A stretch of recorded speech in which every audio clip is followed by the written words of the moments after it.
Hi, this is Magic on Tap. I'm Mikey and I've got a deck tech for you today, and today we're going to be looking at tribal dragons in Modern.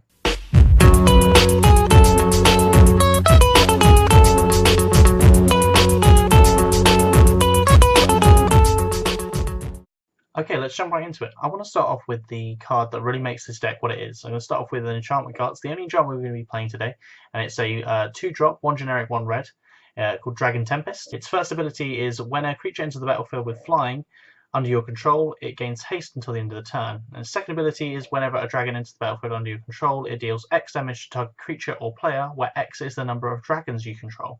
So you can really see what we're trying to do with this deck, really based around this one card. We're going to be playing a full play set of these guys.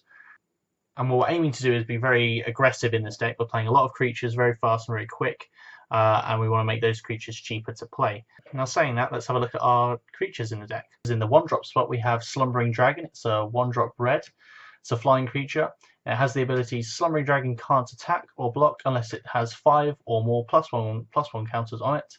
And whenever a creature attacks you or a planeswalker you control, you put a +1/+1 counter on Slumbering Dragon.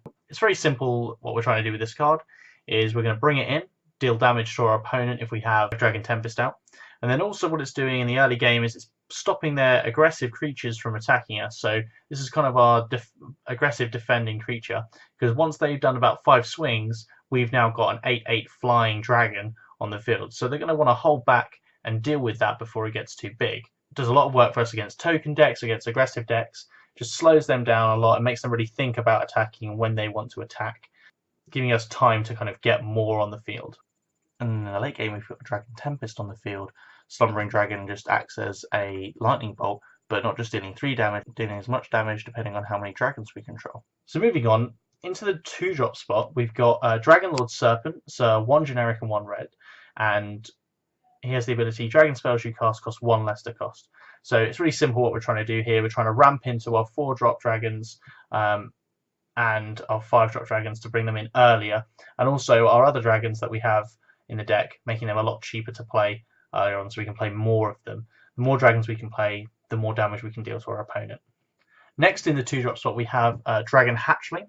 It's a 1 generic and 1 red. Also has flying, has the ability to pay red and pump it up until the end of the turn by about +1. So what we're doing with this card effectively is bringing in another dragon, hitting the field. Some of the cheapest dragons we can find are these ones, so there's no other cheap dragons we can bring in. What we effectively want to do with this guy is, in the later game, play him for like 1 mana if we have Dragonlord Servant now, and then with the remaining mana we have, is pump him. So mainly his use is that we bring him in for 1 mana once we've got Dragonlord Servant out, and he just starts dealing damage depending on how many dragons we have on the field. So from there we move on to our dragon in the 3-drop spot. We have Dragon Egg. Really versatile card. Dragon Egg's a 3-drop creature, so it's 2 generic and 1 red. It has the ability, when Dragon Egg dies, it puts a 2/2 red dragon creature token with flying onto the battlefield. It has the same pump ability that our Dragon Hatchling has. What's interesting about this card when you play him on turn 3 is that if you have another dragon on the battlefield, you can choose to deal that 2 damage directly to Dragon Egg, killing him, bringing in your 2/2 red dragon creature token, again triggering Dragon Tempest, then deal more damage to your opponent or another creature on the field, and then you can swing in with him. Just makes it really versatile. So you can do that, or you can play him as he's meant to be played, which is you play him on turn 3, use him as a defender. When they attack, you basically chump block your Dragon Egg out. He brings in a 2/2, and then you can deal any remaining damage you need to any other creatures that have pushed forward in the game, or just any troublesome creatures, and then later on you can swing in by pumping in that 2/2 red dragon creature token. From there we go on to our 4-drop spot, which is Thunderbreak Regent. With so many dragons on the battlefield, we want to make sure we punish our opponent for attempting to target any of those creatures. So once we've played Dragonlord Servant, we can bring Thunderbreak Regent in on turn 3.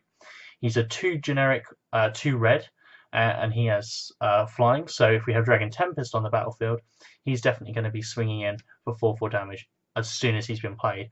And any other dragons that are on the field with him, we're dealing more damage to the opponent. Just really quickly, for those of you who don't know what Thunderbreak Regent does, whenever a dragon you control becomes a target of a spell or ability an opponent controls, Thunderbreak Regent deals 3 damage to that player. Moving on to our 5-drop spot, we have Scourge of Valkas. He's a 2 generic 3 red with flying, and he's basically a Dragon Tempest with wings. He comes in with flying, and whenever Scourge of Valkas or another dragon enters the battlefield under your control, it deals X damage to target creature or player, where X is the number of dragons you control. So if we have Dragon Tempest on the battlefield, we have 2 triggers. We have the Valkas trigger.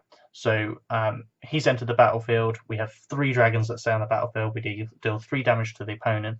And if we have a Dragon Tempest on the battlefield, that is also triggered by him entering, and we deal 3 damage again to the opponent. And then he can swing in for 4, and we can also pump him if we have any other remaining mana on the field. And finally, we're going to be playing Dragonlord Kolaghan. It's a legendary creature, Elder Dragon. He has flying and haste. He has the abilities other creatures you control have haste, and whenever an opponent casts a creature or planeswalker spell with the same name as a card in his or her graveyard, that player loses 10 life. So once Dragonlord Kolaghan hits the field, he's going to be swinging in for 6 straight away. And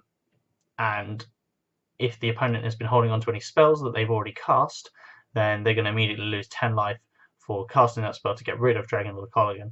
So that's the kind of way we're playing this game, is we're going to be pushing all the way through, and if we haven't managed to kill them with all the dragons that we've thrown at them in the beginning, we're going to just drop this Dragonlord Kolaghan onto the field to finish them off. So moving on to our non-creature spells, we'll start off with a spell that every single red deck should have, which is a Lightning Bolt. I don't really need to say much about that one. That's very simple. We'll just play it, 3 copies of that. We can bring in a 4th if we want to swap it out for Dragonlord Kolaghan, or we can swap it out for a Dragon Hatchling. So our second spell in the 1-drop spot for non-creature spells is Brute Force. This is really useful, especially if on turn 4 we have 4 mana available. We played a Dragonlord Servant, we've made our Thunderbreak Regent cheaper, we play him for 3, and we use the 4th red mana to play Brute Force. We're now swinging in on turn 4 with a flying 7/7. Also, it's kind of like our Bolt protection against other red decks. The Brute Force takes the impact, and then we can swing in still. The main reason for keeping any other dragons on the field is if we've definitely still got Dragon Tempest down. If we've still got Dragon Tempest down, the more dragons the merrier, because as soon as we can play the next one, we're getting back that damage that we've lost from just using Brute Force as a defensive spell. Finally, for the 1-drop spells, we're playing 3 copies of Aether Vial, bring out those dragons unconditionally, meaning they can't be countered, especially if we want to be playing on turn 4 our Thunderbreak Regent and we don't have the mana for it, or even some of our bigger spells. We want to just be pumping Aether Vial as we go. We don't want to hold them at 2 and 1 because those dragons aren't really useful to us, and hopefully we've made them cheaper anyway, so we can just play them off the cusp. And in the 2-drop spot, we're playing Draconic Roar. It's a 1 generic, 1 red. As additional cost to cast Draconic Roar, you may reveal a dragon card from your hand. Draconic Roar deals 3 damage to target creature if you revealed a dragon card, or control a dragon as you cast Draconic Roar. Draconic Roar deals 3 damage to that creature's controller. So really effective, 2 mana for a 6 damage spread across that creature and the player that controls it. And finally for the deck, we're playing 2 copies of Sarkhan the Mad. He's 3 generic, 1 black and 1 red. And his abilities +0, reveal the top card of your library and put that into your hand. Sarkhan the Mad deals damage to himself equal to that card's convert mana cost. We're not interested in that ability at all. The target creature's controller sacrifices it and then puts a 5/5 red dragon creature token with flying onto the battlefield. Now this is more of a tactical choice if you decide to use the -2 ability. I've only ever really used it to get rid of really troublesome creatures on the other side of the field that I can't get rid of.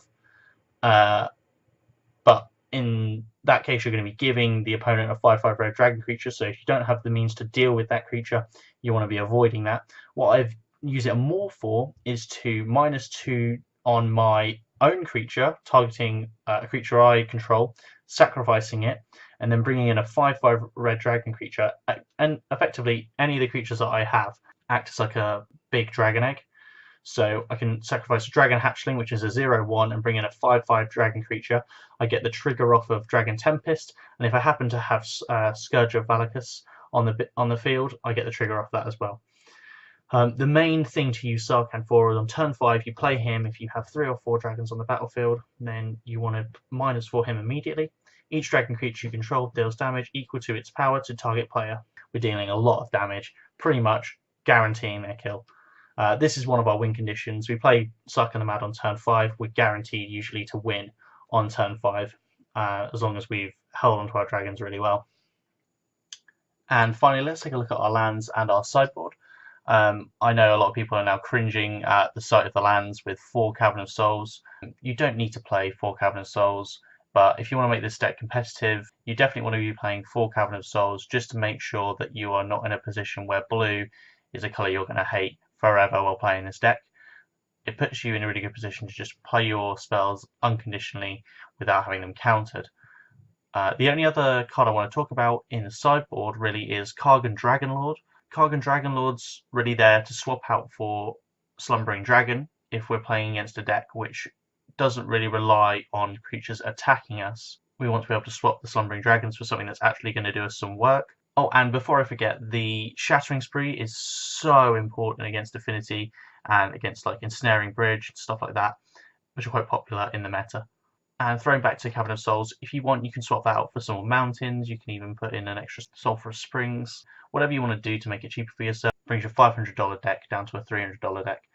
That wraps up our Tribal Dragons deck tape for today. If you like this video, then please do go and check out some of the other videos on this channel. We've got Warlords, where you can build some fun little dual decks for you and your friends to play. We also have R&D, where we build decks that you wouldn't necessarily build yourself, which are really interesting. And remember, if you enjoy these videos and you want to see more content like this, then like and subscribe, especially if you don't want to miss out on more deck techs and games where we really go through the mechanics of the decks we build right here on this channel. Thanks again for watching, and we'll see you all next time, making sure you've always got magic on tap.